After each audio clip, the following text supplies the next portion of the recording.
مشكل الباري علام الأخباري من كل جباري يحارب الملة. المشكل الباري علام الأخباري من كل جباري يحارب الملة. والدين ما يهزم واللي فجر زمزم والعيش ما يلزم. Apa itu yang 6? Insya Allah nanti saya sampaikan. Bapak, Ibu yang kami muliakan, Dajjal ini hanya akan keluar jika tanda-tandanya sudah lengkap. Di dalam hadis yang diceritakan oleh Fatimah binti Qais, hadis ini sahih Imam Muslim, dikenali oleh para ulama ahli hadis dengan judul hadis Al-Jassasah, kisah antara Rasulullah dengan Tamim Ad-Dari. Rasulullah berkata, Dajjal akan keluar dengan 3 ciri alam yang tidak bisa dikarang-karang dan dibuat-buat. Apabila 3 ciri alam ini sudah terjadi, maka Dajjal pasti akan lepas. Apa 3 ciri alam itu? Yang pertama, kata Rasulullah Sallallahu Alaihi Wasallam, apabila mata air Zuhar sudah tidak lagi mengeluarkan airnya dan penduduk sudah tidak bisa bercocok tanam dari mata air itu. Yang kedua, apabila kebun kurma Baisan sudah berhenti berbuah dan tidak lagi menghasilkan buah sama sekali. Yang ketiga, apabila danau Tiberias sudah menyusut airnya dan hanya menyisakan sedikit saja air. Apabila ketiga tanda ini sudah muncul, maka nantikanlah kemunculan Dajjal di depan kamu sekalian. 3 tanda ini saat ini 100% sudah terjadi. Yang pertama, mata air Zuhar, letaknya di negeri Syam, tidak jauh daripada wilayah Israel. Hari ini sudah memasuki tahun kedua, mata air Zuhar ini sudah tidak mengeluarkan air lagi, Pak. Ibu, selama ini penduduk bercocok tanam dari mata air itu. Hari ini mata air tersebut telah kering. Yang pertama. Yang kedua, silakan lihat di YouTube. Silakan buka di YouTube. Yang kedua, kebun kurma Baisan. Letaknya perbatasan antara Yordania dengan Palestina. Kebun kurma ini selalu menghasilkan buah yang banyak dan lebat. Tapi sudah masuk tahun ke-7, kebun kurma ini buahnya rusak dan menjadi sedikit. 2 tahun terakhir sudah tidak berbuah 100%. Batangnya pun cenderung layu dan mati. Penduduk berusaha menanam lagi yang baru, tidak menghasilkan. Masya Allah. Yang ketiga, air danau Tiberias sudah menyusut. Bapak Ibu tahu di mana danau Tiberias berada saat ini? Tahu Bapak Ibu? Tahu? Letaknya tepat di Israel. Kawasan yang paling indah di Palestina itu, Pak, yang ada danau Tiberiasnya, itu yang dicaplok oleh Israel menjadi negeri jajahan mereka. Dan danau Tiberias ini sumber mata air dan sumber air satu-satunya bangsa Yahudi di Israel. Selama ini airnya tidak pernah susut, tidak pernah berkurang.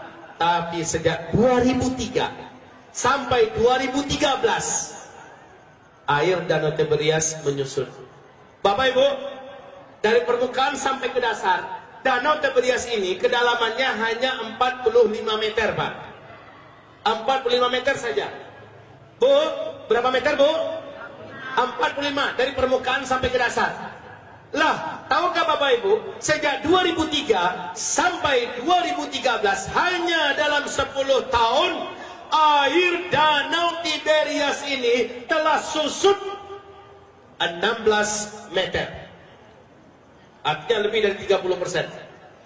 2012 di YouTube masih ada, televisi resmi Israel mengumumkan kepanikan nasional.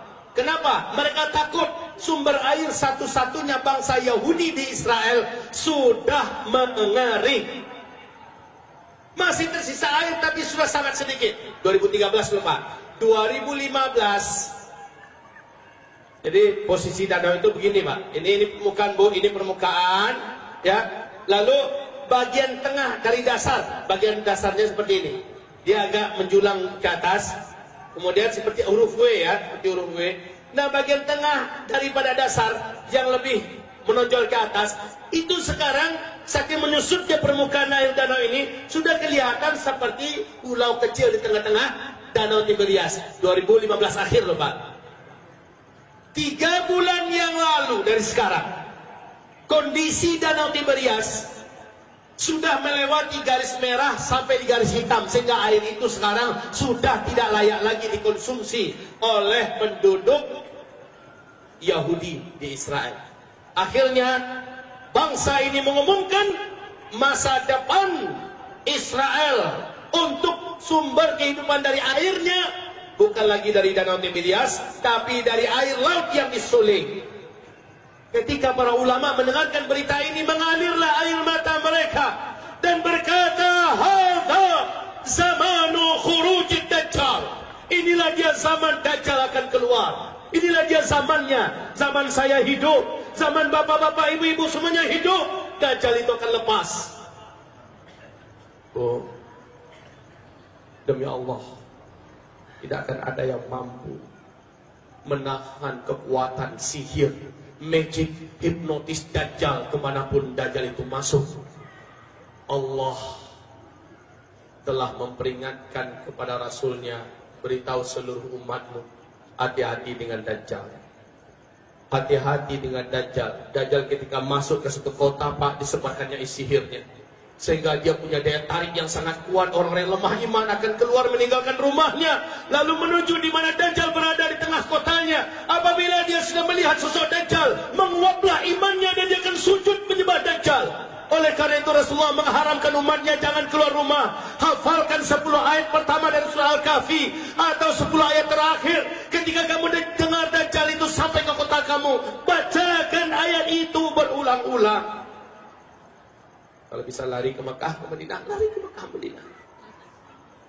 Masalahnya saat Dajjal itu muncul, semua teknologi sudah nggak ada. Pada kemana teknologi? Akibat Dukhan. Yang tanda besar kiamat yang pertama, akibat Dukhan, teknologi musnah setelah Dukhan selesai. HP tidak bisa digunakan lagi. Pesawat sudah tidak bisa dibawa terbang walaupun bendanya masih ada. Internet sudah berakhir.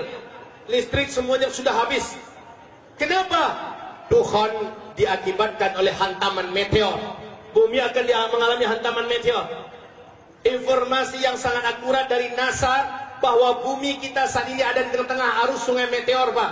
Ya, di mana peluang bumi kita mengalami hantaman meteor ini ada. Meteor ini akan menyebabkan berhentinya semua teknologi. Saya tidak sempat menjelaskannya sekarang ini. Tetapi kata Rasulullah, ciri-ciri meteor akan menghantam bumi ini di akhir zaman ada 3. Yang pertama, idza zaharatil qainat. Yang kedua, wal ma'azif. Yang ketiga, wasyuribatil khumur. Apabila penyanyi-penyanyi wanita sudah bermunculan di tengah umatku di mana-mana. Ini ciri-cirinya. Sudah apa belum? Yang kedua, wal ma'azif. Apabila musik, apabila alat-alat musik sudah menyebar, disenangi, disukai oleh umatku di mana-mana. Sudah apa belum? Yang ketiga, wasyuribatil khumur. Apabila minuman-minuman memabukkan, barang-barang memabukkan sudah beredar dan menyebar di tengah umatku di mana-mana. Sudah apa belum? Jika yang 3-3 ini sudah didapati di tengah-tengah umatku, maka bersiap-siaplah bumi akan mengalami hantaman serangan meteor. Dan untuk peluang itu, NASA sudah peringatkan 2019 ada peluang bumi kita mengalami hantaman meteor yang dahsyat. Kita bertawakal pada Allah, semoga itu tidak terjadi. Amin. Tapi meteor itu kalau jadi menghantam, itulah dia yang menimbulkan Dukhan, tanda besar kiamat yang pertama. Kalau tanda besar kiamat pertama sudah terjadi, yang kedua nyusul, Dajjal keluar. Dajjal keluar kata Rasulullah ada 3 tahun berat. Ingat, ini hadis Sahih Bukhari dan Sahih Muslim. Bumi mengalami kemarau yang ekstrim 3 tahun berturut-turut. Tahun pertama, sepertiga air dari langit Allah tahan. Sepertiga tanam-tanaman dan hewan ternak yang dapat dimakan di bumi Allah biarkan mati. Bumi mengalami, manusia yang hidup di bumi mengalami kekurangan pakan. Harga menjadi melejit. Itu pun sulit didapatkan makanan.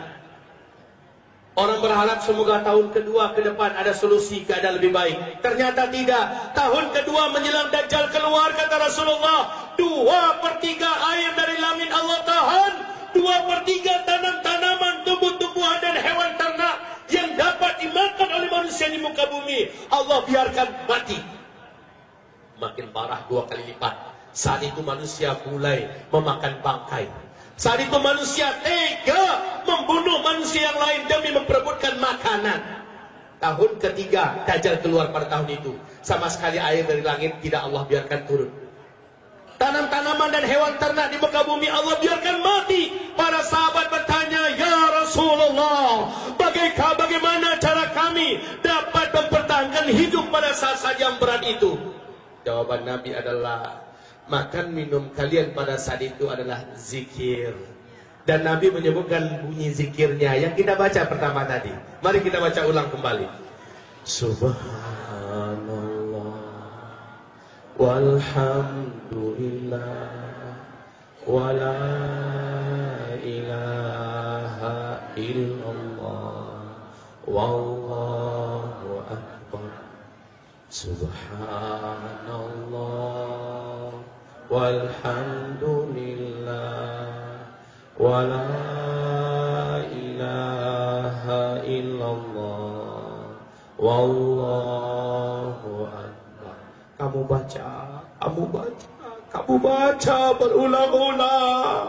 Lalu kamu berdoa, ya Rabb, jadikan zikir ini mengenyangkan perut hamba. Jadikan zikir ini menguatkan fisik hamba. Melainkan Allah akan kenyangkan perutnya dari kelaparan. Allah akan kuatkan fisiknya dari kelemahan.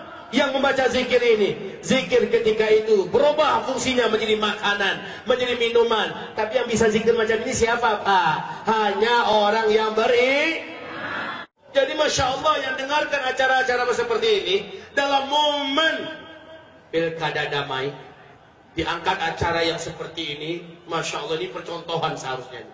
Semoga yang seperti ini menyebar ke seluruh Indonesia. Amin. Makin dipilih pemimpin, semakin kuat iman orang-orang yang dipimpin. Tentu yang naik jadi pemimpin juga orang-orang beriman, betul? Amin ya Rabbal Alamin. Kaum muslimin, iman orang-orang beriman yang mampu melahirkan